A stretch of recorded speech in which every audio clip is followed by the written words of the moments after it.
Hello, and welcome to another episode of The Well-Appointed Mystic. Today I wanted to talk about my efforts to gamify my life. This is entirely based on a video that Dawn Michelle posted about how she was using sort of game mechanics to get her more excited about just sort of doing those daily tasks. And so this is my first month, I guess, of doing the Gamify. And I think it's really, I've done it for about 3 weeks now. The first week I had really bad cold and laryngitis, and just, I had about 10 days of just chaos. So maybe a little bit longer. And so I at least got to set things up, but I wasn't really using it a whole bunch. And so I thought I would kind of do a quick walkthrough. This is my little dice bag. So one of the first things that I did based on Dawn Michelle's setup, I got super excited about the whole thing. And so I made D20 dice stickers to put in my planner for my Roll for Initiative project. So I took the pages that Dawn Michelle had provided in her original video that had the Gamify Your Life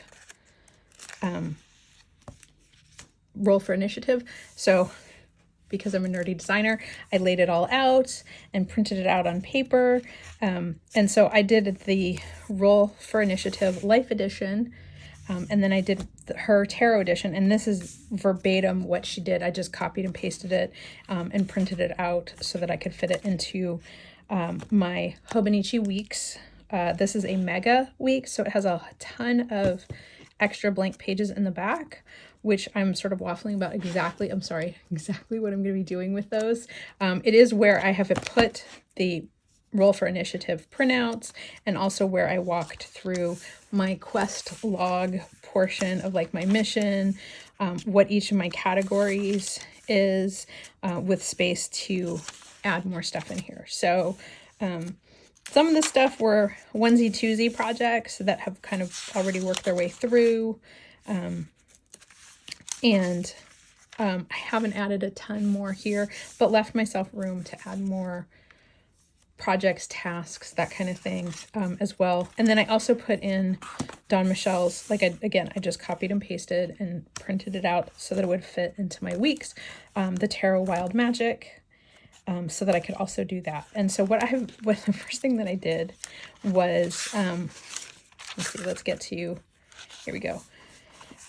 This is this week. And so what I did was, I used the 6-sided die. It's in here somewhere. No, keep going. Okay, my 6-sided die. And I used this to decide which day I was going to do a D20 Roll for Initiative project, and then what day I was going to do a Wild Magic thing. And that is, so I have the sticker for that, and this was just a rubber stamp that I had. So what I did was I rolled, and 1 through 5 was Monday, Tuesday, Wednesday, Thursday, Friday, and 6 meant I could choose Saturday or Sunday. So, and I did that for several weeks through, so stuck the stickers in here. But yeah, so that was a lot of fun too, was just to like roll and be like, okay, on Monday I get to do a Roll for Initiative. So that added a little bit of play to everything. And then I had watched one of Dawn Michelle's other videos where she talked about adding like a tarot of the week or a oracle card.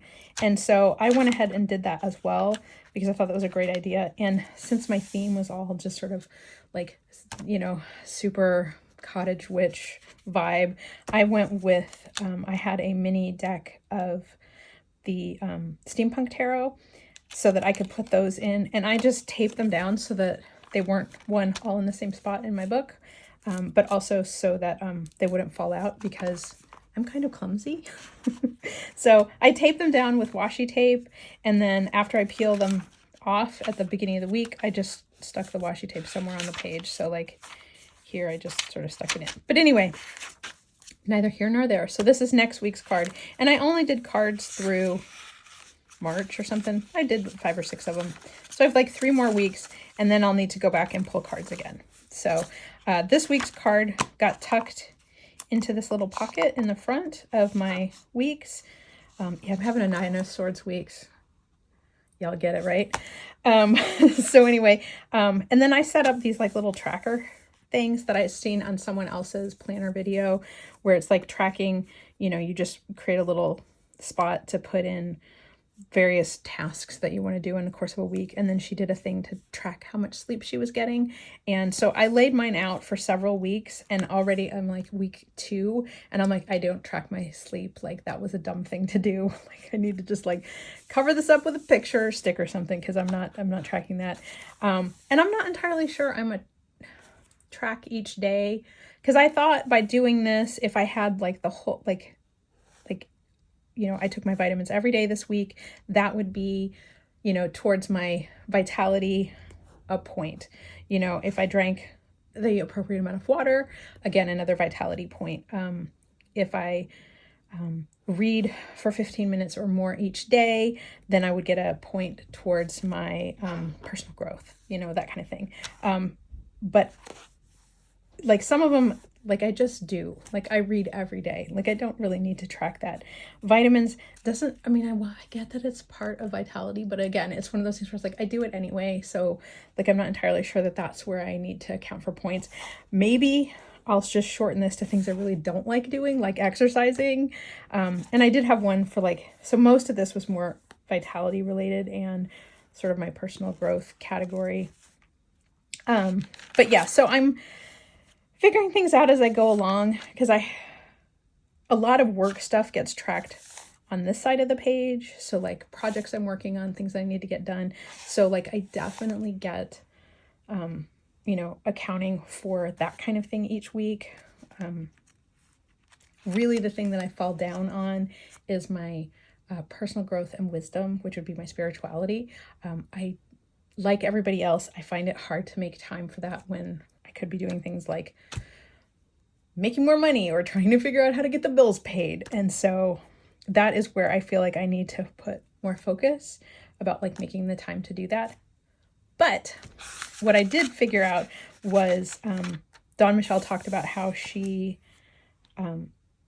her prize, like for a lack of a better word, for each week is to be able to pull a tarot or oracle deck card to sort of get a message, which is 100% making me want to do stuff because I like the idea. And also she picked specific decks for the specific categories. And so I was like, all right, let's try that. Let's see if that gets me back on my game. So I'm going to stick this over here because I'm going to show you the decks. So I have 1, 2, 3, 4, 5. I have 5 categories and 5 decks. So what I did was for my insight, which is my personal growth, you know, personal development, hobbies, you know, taking, you know, personal time, that kind of thing. The deck I picked for that is the Tarot of Mystical Moments. We've all seen this deck a million times, so it's not any surprise. But because this is a deck that's very close to my heart and it feels very inspirational and creative, it felt like a good deck to use for that sort of insight that I might need for like my creativity and things. And then for this is where I get very amused with myself. So that is my personal development, my insight deck. And then for wisdom, which is my spirituality category, the deck that I picked, or it picked me, I should say, is the Tarot at the End of the Rainbow. It decided it wanted to be my wisdom and spirituality deck. And so this delightful, playful little deck has been my spiritual advisor, which I guess is okay. It's kind of fun. I cannot believe how much I love this deck now. This was another one that had been in my like purgatory bin. And then I was like, do I get rid of it? Do I keep it? And I pulled a couple cards and I was like, nope, this has now gone from purgatory to favorites. I don't know how that happens, but it just does. And I think for me, this gives me that game, D&D, video game sort of vibe that a lot of people talk about, like the tabletop tarot and some of the other decks give them. This one does it for me. So I have looked repeatedly at the other decks and I'm like, nope, if you're going to play the this or that game, I feel like the Tarot at the End of the Rainbow is a really good substitute for the tabletop and is definitely more reasonably priced because it's just a low Scarabeo deck. So yeah, so this is my spirituality deck. I have a whole video about how I've fallen in love with the Tarot at the End of the Rainbow. Then for my work deck, my dexterity, so all my work related stuff, this is another case where I think my inner child is really running the show these days, because the deck that I picked is the Once Upon a Time Tarot, which is one of the most silly, playful, but you know, when you think about work can sometimes be very frustrating and very challenging and very frustrating. I think having this little bit of sort of lightness and humor while still delivering the messages that I need really makes a lot of sense for dexterity, for my work kind of thing. And again, this is a deck that has a very sort of fantasy, fairy tale vibe. It's very childlike. The nice thing about this deck is that there is sort of a range of figures, some that look very young and others that don't look quite as young or are more character-based. So I feel like even though some of the characters feel very young, I still can identify because they're so playful and childlike. So anyway, this is my work deck, and like I really was surprised by it, but it seemed like a good fit. So this was the Once Upon a Time Tarot, and then I have my Vitality deck, which is my health and wellness, and I guess it probably seems like a gimme for it to be the Green Witch's Oracle deck. But that has really worked out for that sort of health and vitality, wellness, taking care of yourself. I painted the edges of my deck black to match the backs. But it's just provides very comforting messages, which, since health and wellness can sometimes be a real struggle, it seemed like the right choice for this. And this is another deck that I swore up and down when I bought it. I was like, I don't like this deck. It doesn't work for me, blah. I was very upset with it, and it has ended up being one of my favorite decks of all time, which I'm really surprised about. I do waffle back and forth about trimming these edges back a little bit because this deck is humongous. But I don't want to accidentally cut into this border, so I'm leaving it for now. And also I painted the edges already, so this goes back to like, decide if you're going to trim it before you paint the edges. So yeah, so this is my wellness and vitality deck. And then the last category is my charisma, which is relationships, friendships, family, that kind of thing. And I chose the Secrets of the Mystic Grove for this. I think that this deck is currently out of print, but hopefully US Games will re-release it. I don't know why it's out of print, but I went on their website and it's not listed right now. But for me, this felt like good messaging for relationships, and pretty much in every card there is a figure and an animal.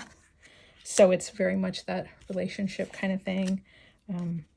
I love animal decks, so it really seems to work. But, you know, things like secrets and, you know, letting go, ask, like these feel like things that you need to relate to relationships and things. So I thought it was a good option. And what I will flip through a couple more of these in case you guys haven't seen these. These are beautiful sort of detailed watercolor paintings, which I really, really like. They're really well done. My only complaint is that there is not a lot of ethnic diversity in this deck, and also all of the figures are quite young, but it's such a pretty deck and it's very storybooky kind of thing. I would prefer that they added some diversity rather than age diversity, like ethnic diversity, but otherwise I think it's a pretty groovy deck. So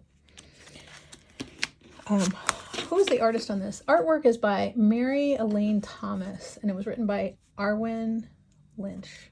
So that is my charisma deck. And so the last, somewhere I put, oh, here they are. So this is what I thought was so cool, was when you actually lay them all out together, they really work nicely as a set. So these were my cards for this past week. And again, this was a case where I managed to do all of the things so that I could pull one from each category. And so if I do not do all of the things, I cannot pull all of the cards. And so that is my, that's my reward for doing something in each of the categories. And I think that even though aesthetically there's some real diversity going on here, I think that these decks really kind of play nicely. There's some quietness, but then also some kind of oddities and kookiness. So that is how far I have gotten with gamifying my life. I have not gotten into sort of rolling on top of these cards, but I might try to do that this time. I feel like maybe that's like if I master a side quest or something, then I get to roll for more.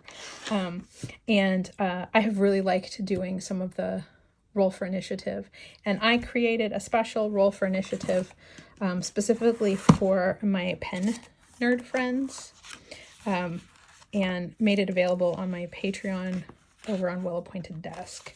And it is, I just created, I think this was the first draft, and then I think I made an adjustment to make it more general for other people. But I just created a list of, and so for me, when I get to a day that has a roll for initiative, I can choose between the stationary edition, the tarot edition, or the everyday life edition.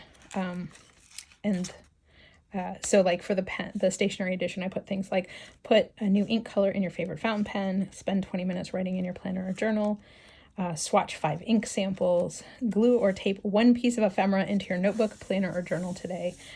So I did make this particular page available as a download for patrons.